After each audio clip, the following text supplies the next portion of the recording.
ওং অজ্ঞানতিমিরন্ধুস্য জ্ঞানাঞ্জনশলাকয়া চক্ষুरुन्मीलितं येन तस्मै श्रीगुरवे नमः। वाञ्छाकल्पतरुभ्यश्च कृपासिन्धुभ्यैव च पतितानां पावनेभ्यो वैष्णवेभ्यो नमो। श्रीकृष्ण चैतन्य प्रभु नित्यानंद श्री अद्वैत गदाधर श्रीवासादि श्री गौरभक्तवृंद। हरे कृष्ण कृष्ण कृष्ण हरे हरे, हरे राम राम राम हरे हरे। মহাপ্রভু দক্ষিণ ভারত পরিভ্রমণ করছেন। প্রভু আসি কইল পম্পা সরোবরে স্থান, পঞ্চবটী আসি তাহা করিল বিশ্রাম। পম্পা সরোবর তুঙ্গভদ্রা নদীরই প্রাচীন নাম পম্পা। মন্বন্তরে বিজয়নগরের প্রাচীন প্রসিদ্ধ রাজধানী হাম্পি গ্রামটি প্রথমে পম্পা তীর্থ নামে প্রসিদ্ধ ছিল। মতান্তরে হায়দ্রাবাদের দিকে অনাগুন্ডির নিকটে তুঙ্গভদ্রা তীরবর্তী একটি সরোবরই পম্পা সরোবর নামে পরিচিত। পঞ্চবটী দণ্ডকারণ্যের অন্তর্গত একটি বন, বর্তমান নাসিক শহরে অবস্থিত। এখানে লক্ষ্মণ পূর্ণসখার নাসা ছেদন করেন। নাসিক শহরে ত্রম্বক নামক মহাদেব আছেন। নাসিকে ত্রম্বক দেখি গেলা ব্রহ্মগিরি, কুশাবর্তে আইলা যাহা জন্মিলা গোদাবরী। কুশাবর্ত পশ্চিমঘাট বা সহ্যাদির কুশট্ট নামক প্রদেশ হইতে গোদাবরীর মূলধারা সম উদ্ভূত হয়। উহা নাসিকের নিকটবর্তী কাহার মতে বিন্দের পাদমূলে অবস্থিত। গোদাবরীর উৎপত্তি স্থান হইতে বর্তমান হায়দ্রাবাদের উত্তরাংশ দিয়া বস্তার হইয়া উত্তর সকার্ষে কলিঙ্গ দেশে আসিয়া পৌঁছেছেন। সপ্ত গোদাবরী আইলা করি তীর্থ বহুতর, পুনরপি আইলা প্রভু বিদ্যানগর।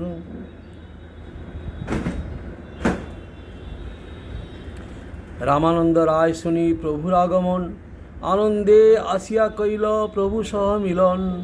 দণ্ডবত হইয়া পড়ে চরণে ধরিয়া, আলিঙ্গন কইল প্রভু তারে উঠাইয়া। দুইজনে প্রেমাবেশে করেন ক্রন্দন, প্রেমানন্দে শিথিল হইল দুহাকার মন। কতক্ষণে দুইজনা সুস্থির হইয়া, নানা ইষ্টগোষ্ঠী করে একত্রে বসিয়া। রামানন্দ রায়ের সঙ্গে মহাপ্রভু মিলন। তীর্থযাত্রা কথা প্রভু সকল কহিলা, কর্ণামৃত ব্রহ্ম সংহিতা দুই পুঁথি দিলা। প্রভু কহে তুমি যে প্রেম সিদ্ধান্ত কহিলে, এই দুই পুস্তকে সেই রসের সাক্ষী দিলে। রায়ের আনন্দ হইল পুস্তক পাইয়া, প্রভু সহ আশ্বা দিল রাখিল লিখিয়া। গোসাই আইলা গ্রামে হইল কোলাহল, প্রভুকে দেখিতে লোক আইল সকল। লোক দেখি রামানন্দ গেলা নিজ ঘরে, মধ্যাহ্নে উঠিলা প্রভু ভিক্ষা করিবারে। রাত্রিকালে রায় পুনঃ কইল আগমন, দুইজনে কৃষ্ণ কথায় কইল জাগরণ।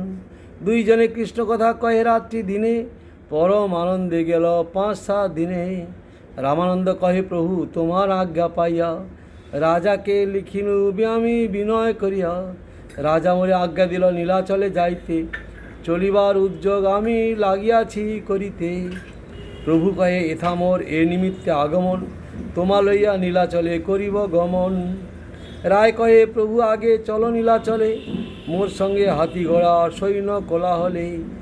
দিন 10 ইহা সবার করি সমাধান, তোমার পাছে পাছে আমি করিব প্রয়াণ। তবে মহাপ্রভু তারে আসিতে আজ্ঞা দিয়া নীলাচলে চলিলা প্রভু আনন্দিত হইয়া। যেই পথে পূর্বে প্রভু কইলা আগমন, সেই পথে চলিলা দেখি সর্ব বৈষ্ণবগণ। যারা যায় লোক উঠে হরিধ্বনি করি, দেখি আনন্দিত মন হইলা গৌর হরি। আলালনাথে আসি কৃষ্ণ দাসে পাঠাইল, নিত্যানন্দ আদি নিজ গণে বলাইল। প্রভুর আগমন শুনি নিত্যানন্দ রায়, উঠিয়া চলিলা প্রেমে থেহ নাহি পায়। জগদানন্দ দামোদর পণ্ডিত মুকুন্দ, নাচিয়া চলিলা দেহে না ধরে আনন্দ। গোপীনাথ আচার্য চলিলা আনন্দিত হইয়া, প্রভুরে মিলিলা সবে পথে লাগ পাইয়া। প্রভু প্রেমাবেশে সবাই কইল আলিঙ্গন, প্রেমাবেশে সবে করে আনন্দ ক্রন্দন। সার্বভৌম ভট্টাচার্য আনন্দে চলিলা, সমুদ্রের তীরে আসি প্রভুরে মিলিলা। সার্বভৌম মহাপ্রভুর পড়িলা চরণে, প্রভু তারে উঠাইয়া কইল আলিঙ্গনে। প্রেমাবেশে সার্বভৌম করিলা রোদনে, সবা সঙ্গে আইলা প্রভু ঈশ্বর দর্শনে। জগন্নাথ দর্শন প্রেমাবেশে কইল, কম্পশ্বেত পুলকাশ্রুতে শরীর ভাসিল। বহু নিত্য গীত কইল প্রেমাবিষ্ট হইয়া, পাণ্ডা পাল আইল সবে মালা প্রসাদ লইয়া। শ্রী জগন্নাথকে যাহারা পূজা করেন তাহারা পাণ্ডা, যাহারা অন্য প্রকার টহল করেন তাহারা পশুপাল। এই দুই ক্ষেত্রে পাণ্ডা পাল হইয়াছে। মালা প্রসাদ পাইয়া প্রভু সুস্থির হইলা, জগন্নাথের সেবক সব আনন্দে মিলিলা। কাশী মিশ্র আসি প্রভুর পড়িলা চরণে, মান্য করি প্রভু তারে কইল আলিঙ্গনে। প্রভু লইয়া সার্বভৌম নিজ ঘরে গেলা, মোর ঘরে ভিক্ষা বলি নিমন্ত্রণ কইলা। দিব্য মহাপ্রসাদ অনেক আনাইল, পিঠাপানা আদি জগন্নাথ যে খাইল। মধ্যাহ্ন করিলা প্রভু নিজগণ লইয়া, সার্বভৌম ঘরে ভিক্ষা করিল আসিয়া। ভিক্ষা করাইয়া তারে করাইল শয়ন, আপনে সার্বভৌম করে পাদ সম্মাহন। প্রভু তারে পাঠাইল ভোজন করিতে, সেই রাত্রি তার ঘরে রহিলা তার প্রীতে। সার্বভৌম সঙ্গে আর লইয়া নিজগণ, তীর্থযাত্রা কথা কইল জাগরণ। প্রভু কহে, এত তীর্থ কইনু পর্যটন, তোমার সম বৈষ্ণব না দেখিনু একজন। তোমার সমান বৈষ্ণব কাউকে দেখতে পারলাম না, এত পর্যটন করলাম। এক রামানন্দ রায় বহু সুখ দিল, ভট্ট কহে এই লাগি মিলিতে কহিল। রামানন্দ রায় একমাত্র আমাকে খুব সুখ দিয়েছেন। অনেক কিছু কথা আলোচনা হয়েছে, অনেক কথা ইষ্টগোষ্ঠী আলোচনা হয়েছে। তখন সার্বভৌমাচার্য বলছেন, আপনাকে রামানন্দ রায়ের সঙ্গে মিলন করার জন্য এই জন্য বলেছিলাম, মিলন করার। তীর্থযাত্রা কথায় এই কহিনু সমাপন, সংক্ষেপে কহিনু বিস্তার না যায় বর্ণন। অনন্ত চৈতন্য লীলা, অনন্ত চৈতন্য লীলা কহিতে না জানি, লোভে লজ্জা খাইয়া তার করি টানা টানি। চৈতন্যের লীলা, ভগবানের লীলা শেষ নেই, অনন্ত লীলা, কে কতটুকু জানতে পারে। আর লোভ দিয়ে এসব কিনে নিতে হয়, অর্থাৎ যত লোভ বাড়বে এইসব ভগবত কথা, ভগবত সেবা, ভগবত সম্বন্ধীয়, তাতে আরও আকর্ষণটা বৃদ্ধি পাবে। প্রভুর তীর্থযাত্রা কথা শুনে যেই জন, চৈতন্য চরণে পায় গাঢ় প্রেমধন। লজ্জা খাইয়া, লজ্জার মাথা খাইয়া তার চৈতন্য লীলাটা এমন শুনতে শুনতে ভালো লাগে।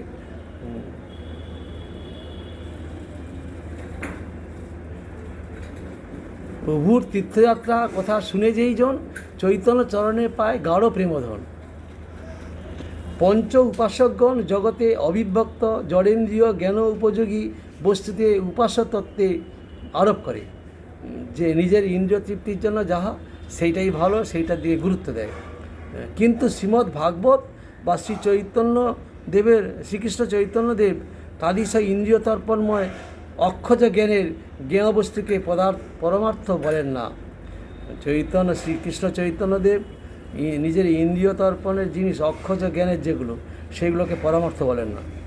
মায়াবাদী অহংগ্রহ উপাসক পরমার্থ বস্তুর হস্ত পদাদি বিচ্ছিন্ন করিয়া অনির্দেশ্য আকাশ পুষ্পকেই অদক্ষজ বলিয়া ভ্রান্ত হয় নিরাকার ভজন অহংগ্রহ উপাসক। কেন কোনো কোনো সময়ে তাহারা উপাস্য শব্দে নির্বিশিষ্ট বিচিত্রতা রহিত তমসাচ্ছন্ন ভাব বা জাড্যের তাণ্ডব নৃত্যকেই লক্ষ্য করেন। শ্রী গৌরসুন্দর শ্রীমদ্ ভাগবতের প্রতিপাদ্য অচিন্ত ভেদাভেদ বিচার মুখে তাদিশ কর্মী জ্ঞানী ও যোগীর অনুভূতির অকর্মণ্যতা প্রদর্শন করিতে গিয়া সর্বত্র অদ্বয় জ্ঞানের নাম রূপ গুণ লীলা পরিচয়াত্মক ভগবত বস্তুই দর্শন করিয়াছেন। শিবাদি বিভিন্ন দেবতার দর্শন, শাক্য সিংহ দর্শন, ধর্ম সংঘ ও বুদ্ধ দর্শন প্রভৃতি যেরূপভাবে অবৈষ্ণবগণ দেখিয়া থাকেন, তাহা যে বৈষ্ণব দর্শন নহে তাহা জানাইবার জন্য মহাপ্রভু অদক্ষজ বস্তুই দর্শন করিয়াছেন। আত্মবৃত্তি অদক্ষজ দর্শনের সহিত বাহ্য অক্ষজ দর্শনের যে সম্পূর্ণ বিপরীতভাবে অবস্থিত। আত্মবৃত্তি অদক্ষজ, আত্মার বৃত্তি হচ্ছে অপ্রাকৃত তত্ত্ব অনুভূতি করা, সেই বৃত্তি দর্শন। আর অক্ষজ এই জাগতিক জ্ঞানে জাগতিক চোখে দর্শন যে সম্পূর্ণ বিপরীতভাবে অবস্থিত। ইহাই গৌরদাসগণের অনুসরণীয় বিষয়।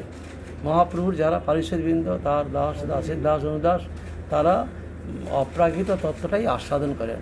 এই প্রাকৃত ইন্দ্রিয় তৃপ্তির জন্য, নিজেন্দ্রিয় তৃপ্তির জন্য যেসব, সেগুলো তারা আস্বাদন করেন না, বা সেগুলো সহজিয়া জাগতিক।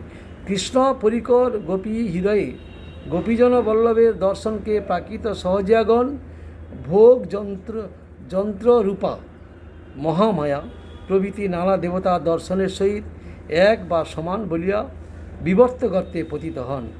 ও সাধুরা যা দর্শন করছেন আমরাও তাই দর্শন করছি, ওরাও ভালো দর্শন করছে, আমরাও ভালো, একই করে। এগুলো প্রাকৃত দর্শনে হয় না, বিবর্ত গর্তে পতিত হয়।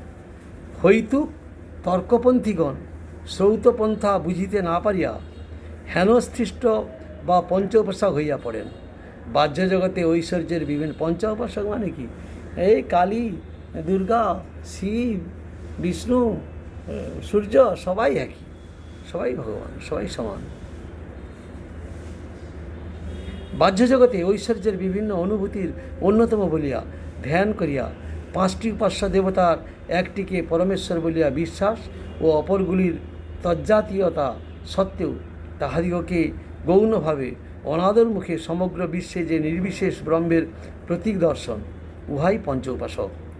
পাঁচটা উপাসনা, একটাকে শ্রেষ্ঠ বলে মেনে নেয়, বাকিগুলোকে হেয় করে। গৌণভাবে অনাদর মুখে সমগ্র বিশ্বে যে নির্বিশেষ ব্রহ্মের প্রতীক দর্শন, উহাই পঞ্চ উপাসক।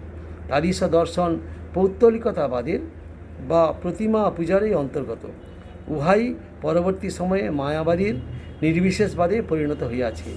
কৃষ্ণ দর্শনে দুর্ভিক্ষেই জীব অবৈষ্ণব হইয়া পঞ্চ উপাসক হয়, কখনো বা নাস্তিক হয়। কিন্তু মহাপ্রভু স্থাবর জঙ্গম দেখে না দেখে তার মূর্তি, সর্বত্র হয় তার ইষ্টদেব স্ফূর্তি। এই কলিকালে আর নাহি কোনো ধর্ম, বৈষ্ণব শাস্ত্র। চৈতন্য চরিত শুন শ্রদ্ধা ভক্তি করি, মাৎসর্য ছাড়িয়া মুখে বল হরি হরি। এই কলিকালে আর নাহি কোনো ধর্ম, বৈষ্ণব শাস্ত্র এই কহে মর্ম। চৈতন্যচন্দ্রের লীলা অগাধ গম্ভীর, প্রবেশ করিতে নারী স্পর্শী রহিতীর। চৈতন্যচন্দ্রের লীলা অগাধ গম্ভীর, এই একটুখানি প্রবেশ করা খুব কঠিন, একটুখানি আমরা আস্বাদন করতে চেষ্টা করছি। চৈতন্য চরিত শ্রদ্ধায় শুনে যেই জন, যতেক বিচারে তত পায় প্রেমধন। বৈষ্ণবগণের ও বৈষ্ণব শাস্ত্রসমূহের সার কথা এই যে, বিশ্বাস সহ ভক্তিপূর্বক শ্রীচৈতন্য লীলা শ্রবণ করিলেই জীবের মাৎসর্য থাকিতে পারে না। শ্রদ্ধার সহিত, বিশ্বাসের সহিত যদি চৈতন্যের লীলা আমরা শ্রবণ করি, কীর্তন করি, তাহলে আমাদের মাৎসর্য অহংকারটা থাকে না। আমরা একটা বড় পাঠক হয়ে গেলাম, বড় গায়ক হয়ে গেলাম, বড় একটা কিছু হয়ে গেলাম, সেই মাৎসর্য থাকে না। কলিকালে নির্মৎসর শুদ্ধ জীবের শ্রী গৌর পদাশ্রিত হইয়া হরিনাম কীর্তনই একমাত্র সনাতন ধর্ম।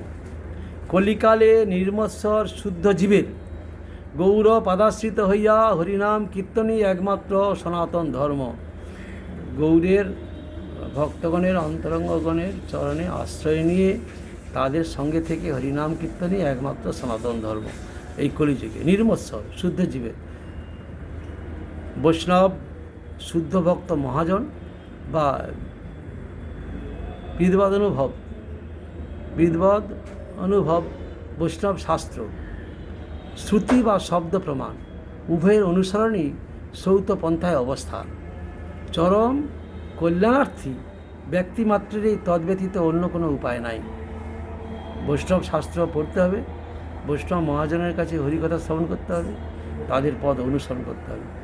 এছাড়া অন্য কোনো পথে এই প্রাকৃত জগৎ থেকে আমরা মুক্ত হতে পারবো না।